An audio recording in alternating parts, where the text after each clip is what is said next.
السلام عليكم. وتحنيهني أنت خريستوس حلقة دي اللحاد فردولي دي معبدك سقال بقول كنت سنة كهر لشدي النبي عيسى إلى كن يسدحتي بقول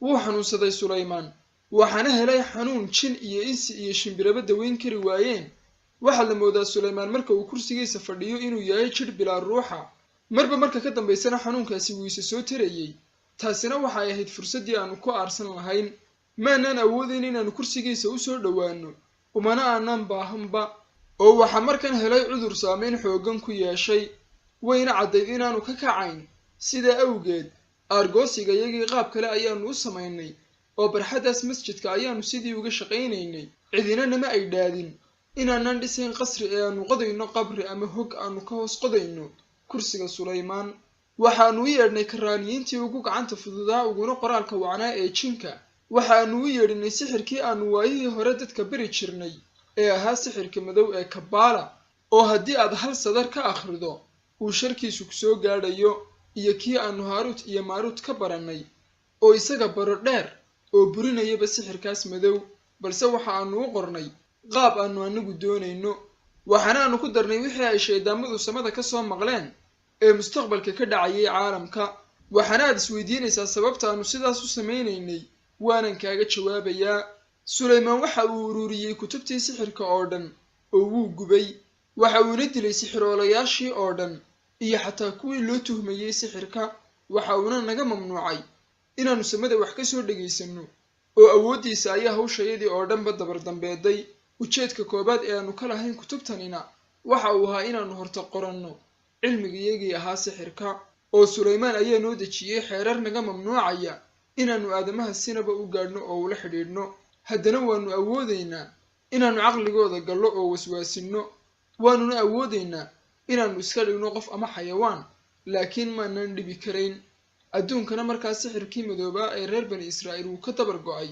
oo Sulaymaan ayaa gebi ahaanba tirtiray kutubtan anagu maanan qoranayn oo umaba baahano ee waxaanu ugu talagalnay aadamaha si ay hawshu halkeedii uga sii socoto marka uu Sulaymaan dhintana aanu sharlooyada caqligooda ku waswaasino inay kutubtan la soo baxaan aanuna u sheegno inuu Sulaymaan kutubtan adeegsan jiray oo ahaa sixiroole ba'an iyaguna ilaa qiyaamaha way nacdalayaan nabi Sulaymaan annaguna sidaas ayaanu aqoontayadii ku ilaashanaynaa aadamahana ula sii xidhiidhaynaa Sulaymaankiina dhibayna uga aarsanaynaa waxaanu qodnahogiiba waxaanu soo gaadhnay aagii aanu ku guban lahayn waxaana aanu ku aasnay wixii aanu kutub qornay waanuna ka baxnay oo aasnay iyada oo aanay cidina ogaan 40 casho haddii uu Sulaymaan sidii u bukayba si kadisa ayuunbuu u bogsaday dabaylihiina waa loo sakhiray jinkii quusi jirayna waa loo sakhiray oo luulka iyo macdanta qiimaha leh ayuu badaha uga soo saari jiray si aanu ugu qurxino waxa aanu dhisayno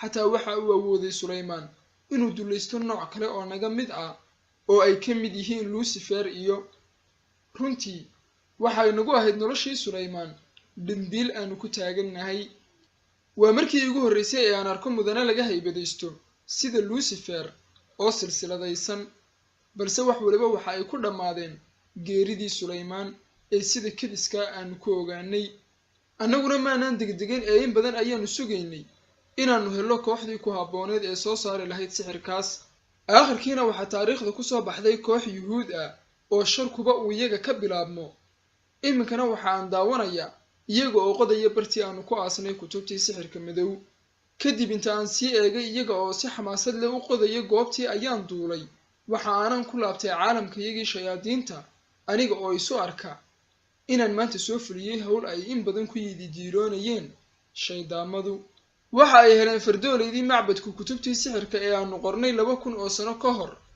iyagu waxa ay moodayeen inay helayaan kaydkii nabi Sulaymaan balse ma oga inuu nabi Sulaymaan Ilaahay weydiistay inaanay wuxuu hantiyay cid isaga ka dambaysa hantiyin sidaasna boqortooyadiisii dhammayd wax raad ah looga laayahay markii laga quustayna ayba dadka qaar u arkeen inuu yahay sheeko bereley balse waxa sheeko bereley aan geedna loogu soo gaban ah haykalka Sulaymaan weli dad ayaa ku qaylinaya oo ku dhaaranaya inuu haykalkaas Sulaymaan ku aasan yahay masjidka Qudus hoostiisa balse xaqiiqadu waxa ay tahay in haykalku uu yahay macbad Saleybaanna uu masaajidda u dhisi jiray.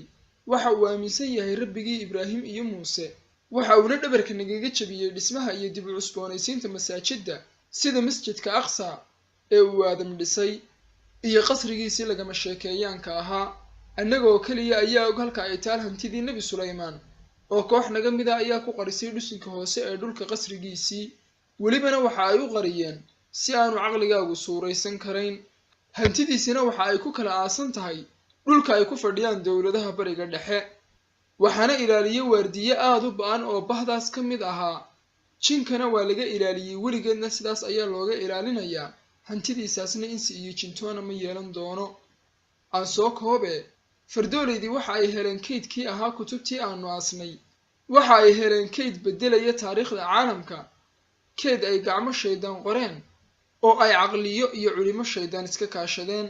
Fardooleydii dadkii way ka faquuqmeen, kutubtaas ayayna u go'een. Bog kasta oo ay rogaanna waxa ay ka ogaanayeen sir aad u culus oo aanay habboonayn inuu aadame ogaadaa.